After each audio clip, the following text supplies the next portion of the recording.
খুবই বিভৎস একটি নিউজ দিচ্ছি আপনাদেরকে। সেটা হচ্ছে এখান থেকে প্রচুর মৃত মানুষের গন্ধ পাওয়া যাচ্ছে, প্রচুর মৃত মানুষের গন্ধ পাওয়া যাচ্ছে। এখানে ধারণা করা হচ্ছে যে অনেক অনেক মৃত লাশকে এখানে কবর দেওয়া হয়েছে, পুঁতে রাখা হয়েছে মাটির মধ্যে। এখন প্রচুর গন্ধ আসছে এখান থেকে, মানুষ ঘুরে ঘুরে দেখছে কোথায় কি আছে। প্রচুর এখানে গণকবর দেওয়ার শঙ্কা করা হচ্ছে। প্রচুর প্রচুর অনেক গন্ধ বেরোচ্ছে এখান থেকে। এই জায়গাটি হচ্ছে গণভবনের ভেতরের সামনের সাইড।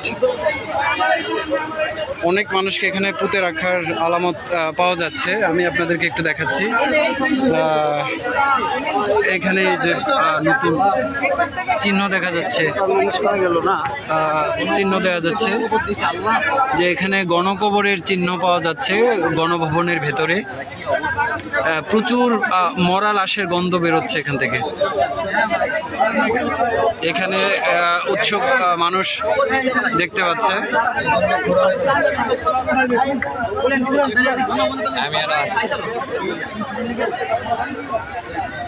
অনেক লাশের গন্ধ বেরোচ্ছে এখান থেকে।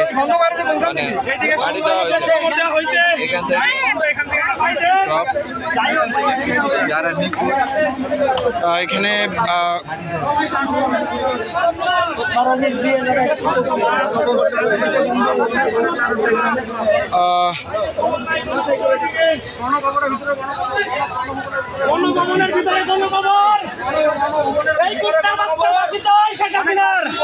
ভাই এখানে আপনি কি শঙ্কা করছেন?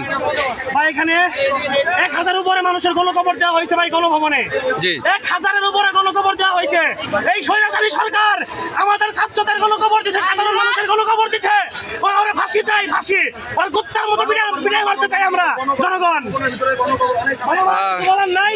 জি জি, ধন্যবাদ। ফাঁসি দেওয়া, ফাঁসি দিতে হবে ভাই। এখানে সবার দাবি একটাই, ফাঁসি দিতে হবে। জি, ইনশাআল্লাহ। জনগণের একটাই দাবি, সাধারণ মানুষের দাবি, আমাদের ছাত্রদের দাবি, সবার দাবি আর ফাঁসি চাই। আমরা আর কিছু চাই না, ফাঁসি চাই, ফাঁসি চাই, ফাঁসি চাই, ফাঁসি চাই। এই মুহূর্তে এখানে মানুষ ক্ষোভে ফেটে পড়ার মতো অবস্থা। প্রচুর গণকবরের সন্দেহ করা হচ্ছে এখানে গণভবনের সামনেই ভেতরে। তো এখান থেকে প্রচুর গন্ধ বেরোচ্ছে। এখানে টেকাই রায় হয়ে পড়ছে। এখানে চিহ্ন দেখা যাচ্ছে, অনেক নতুন কবরের চিহ্ন পুঁতে রাখা হয়েছে, পুঁতে রাখার চিহ্ন দেখা যাচ্ছে গণভবনের ভেতরে। আল্লাহ ভালো জানেন যে এখানে কি হয়েছে, কি পরিমাণ লাশ এখানে পুঁতে রাখা হয়েছে।